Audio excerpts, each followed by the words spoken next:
Le terme de métabolisation, appelé aussi biotransformation, signifie ici la transformation, par une réaction enzymatique, d'un médicament en un ou plusieurs autres composés actifs ou inactifs au plan pharmacologique.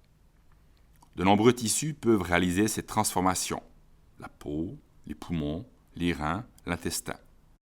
Néanmoins, le principal site de biotransformation est situé au niveau hépatique.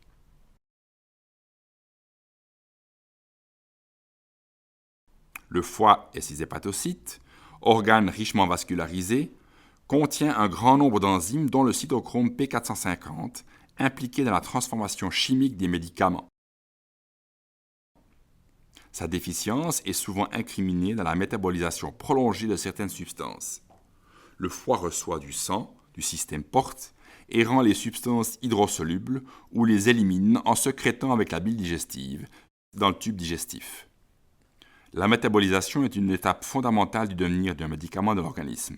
Elle influence à la fois son activité, sa durée d'action, sa toxicité éventuelle et son élimination.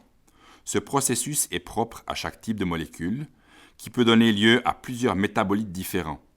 Certaines molécules, au contraire, ne subissent aucune métabolisation et sont éliminées sous forme inchangée.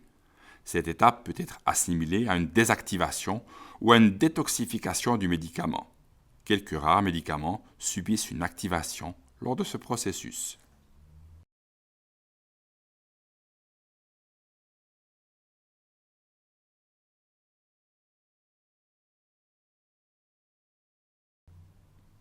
Les trois mécanismes les plus souvent rencontrés sont inactivation, c'est un phénomène le plus souvent localisé dans le foie, par une action enzymatique hépatique qui concourt à la détoxification de nombreux médicaments.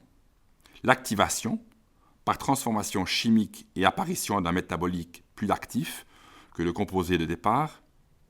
Ou conjugaison, les médicaments étant rendus solubles à l'eau, leur élimination rénale étant ainsi facilitée. La dernière étape est l'élimination du médicament ou de ses métabolites hors de l'organisme. L'élimination des médicaments de l'organisme résulte de l'addition de plusieurs processus. Elle nécessite les fonctions métaboliques de différents organes, en premier lieu le foie. Les fonctions excrétoires essentielles sont rénales, via l'urine pour les déchets hydrosolubles, digestives, via la bile, la salive et les selles pour les déchets liposolubles, ou ceux qui n'ont pas été absorbés au niveau intestinal, ou ceux qui n'ont pas été excrétés par la salive et les muqueuses intestinales, mais moindrement aussi par voie pulmonaire, pour certaines substances ou certaines terminaisons volatiles ou gazeuses. Par voie cutanée, les sécrétions sudorales permettent l'élimination de quantités infimes de certains métabolites. Deux paramètres de l'élimination sont souvent utilisés en pharmacologie. La capacité d'élimination d'un produit se quantifie par sa clearance, hépatique ou rénale. Elle donne en effet un reflet de la quantité éliminée par unité de temps.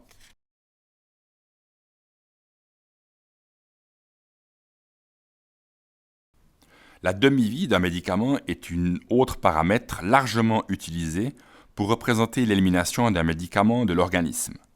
La demi-vie correspond au temps nécessaire pour passer d'une concentration plasmatique à sa moitié, quel que soit le niveau de cette concentration. Ce temps détermine généralement la durée d'action du médicament. Par exemple, la demi-vie de la substance active contenue dans le Panadol étant de 4 heures, ceci correspond généralement à l'espace minimal entre deux prises.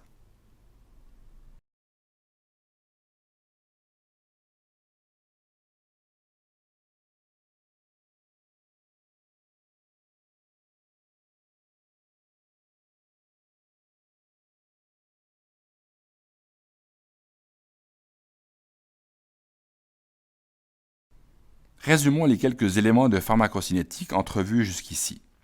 La pharmacocinétique est l'étude du cheminement du médicament dans le corps, depuis son administration jusqu'à son action dans les cellules respectivement les tissus, puis son élimination hors de l'organisme. Autrement dit, la cinétique s'intéresse à ce que le corps fait de la drogue. Ce cheminement, dont les 4 étapes sont très intriquées, est influencé par les voies d'administration des substances médicamenteuses. La vitesse à laquelle elles atteignent leur cible et sont éliminées de l'organisme connaît ainsi plusieurs variations. L'absorption. Pour ce qui est de la première étape en pharmacocinétique, l'absorption via la voie orale, voie la plus fréquemment utilisée en pharmacologie, requiert une ingestion par voie orale. Le médicament suit les voies digestives. Son absorption est possible grâce à sa digestion ou sa dissolution dans le tractus digestif. Elle suit invariablement le même schéma de passage après l'absorption au travers de la muqueuse digestive. La plus grosse partie des 95% de la substance médicamenteuse absorbée passe alors par le foie, plus précisément le système porte, après avoir été absorbée en majeure partie via la muqueuse intestinale. Seule une minorité de substances passe par la muqueuse gastrique. Mais toutes subissent cette première métabolisation hépatique appelée biotransformation hépatique. Les formes d'administration parentérale court-circuitent ce passage hépatique. Elles échappent à cette première biotransformation et sont ainsi directement distribuées dans l'organisme, même si elles pénètrent via des réseaux capillaires différents inhérents à leur voie d'administration. Distribution et diffusion.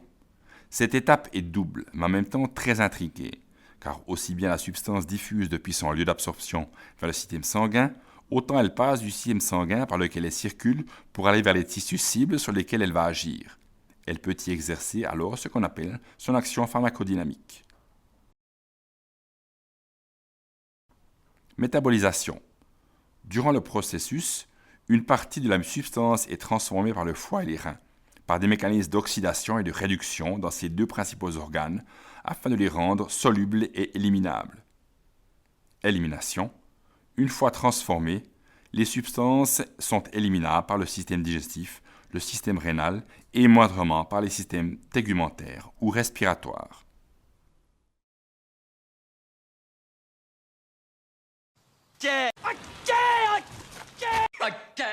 Ok. C'est ok. Ok. Super. Ok. Shopping, ok. Ok. Ok. Ok.